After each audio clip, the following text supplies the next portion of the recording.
warahmatullahi wabarakatuh, sahabat Lestari Alamku. Kita sekarang berada di rumahnya Bapak Haji Tatang. Nah, beliau merupakan punya hobi, jadi bukan pekerjaan pokok alias yaitu pekerjaan sampingan, ya, hanya hobi saja. Bahwa dia itu pengusaha atau perajin di bidang kulit, ya, pengolahan kulit sapi.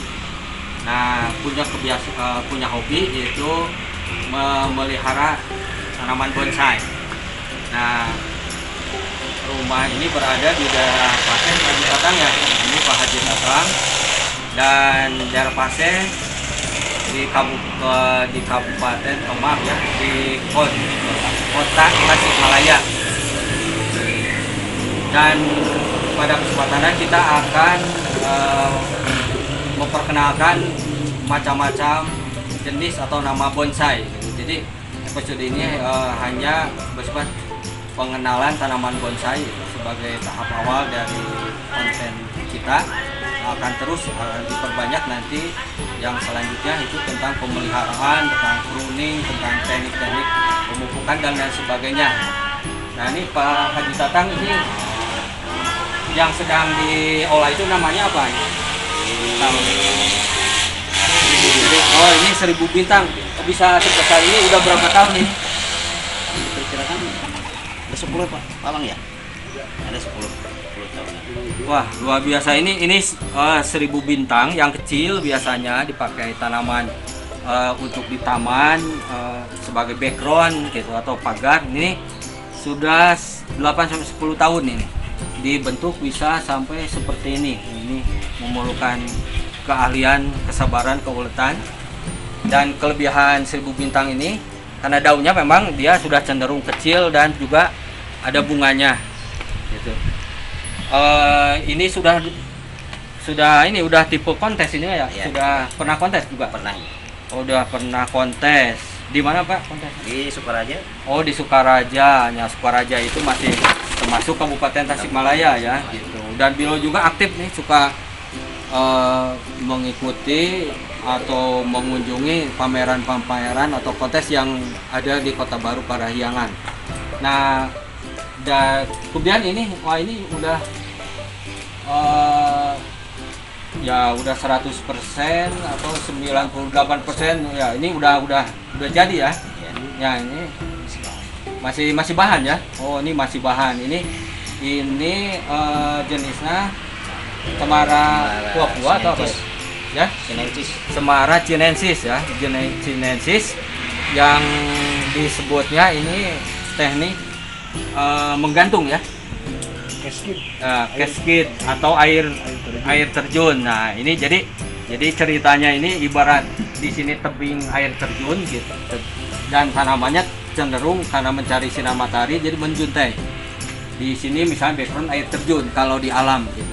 Jadi ini teknik cascade atau air terjun. Nah, ini sudah, wah, ini kalau di rupiah itu sekitar berapa misalnya biasanya?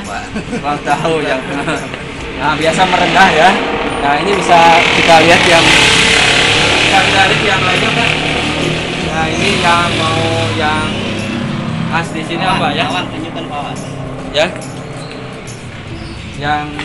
Yang lain yang sudah ini ya, ini tanaman beringin. Kawan, ini berapa tahun nih kalau beringin seperti ini? Sekitar 5 tahun, ya.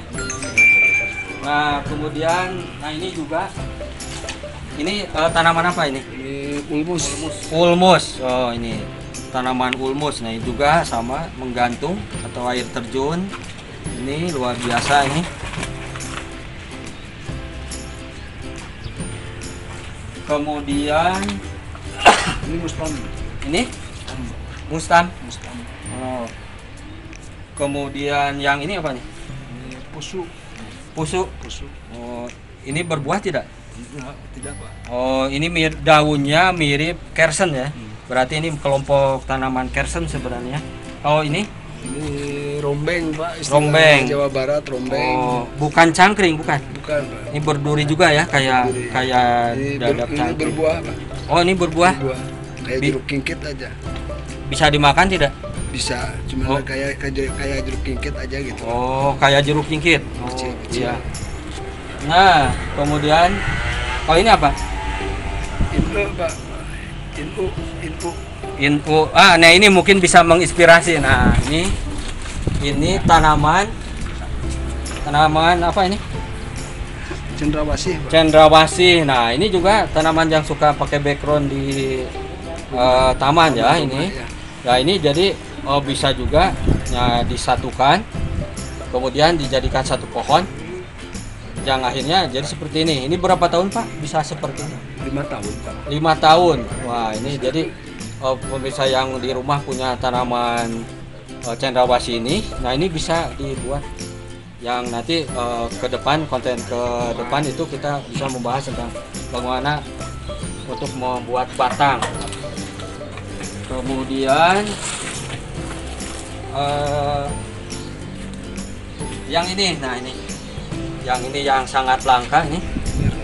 Ini Myrten ya. Ini Myrten itu yang ciri khasnya dia juga tanamannya berduri. Tapi kalau ini daunnya bisa lebih besar, kalau ini daunnya berduri tapi daunnya kecil. Ini tahun Myrten yang cukup langka ini dan harganya lebih tinggi daripada yang lain.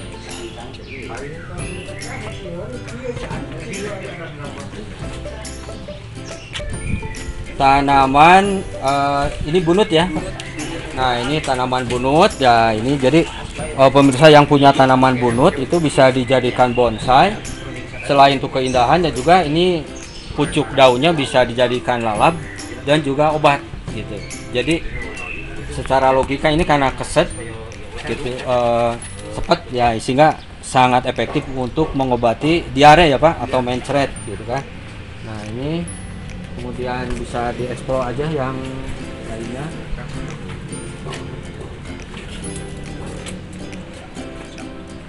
Nah ini waru laut ya. Ini jenis waru laut, jadi waru yang besar di pantai seperti di Pangandaran tuh yang tempat berteduh kaki lima turis-turis di sana di pasir pantai, pasir putih. Nah ini yang menaungi itu seperti ini. Kalau dibonsaikan bisa kecil seperti ini. Ini jenis waru laut dan kesininya ya ini sama yang dengan yang tadi ya. Jadi tanaman bunut. Selesai pertemuan kita, mudah-mudahan menginspirasi siapapun yang melihat menyaksikan konten ini. Yang paling utama adalah bagaimana kita melestarikan alam, karena di dalam ajaran Islam, mungkin juga dalam semua agama, bahwa menanam itu di dalamnya terdapat sedekah, infak, amal jariah, karena semua makhluk bisa memanfaatkan oksigen. Dan juga kalau di dalam hadis Sahih Bukhari Muslim bahwa bukan hanya manusia tapi juga belalang dan ulat pun bisa memanfaatkan menjadi sumber rezeki untuk memakan daunnya. Sekian pertemuan kita jaga alam, alam jaga kita.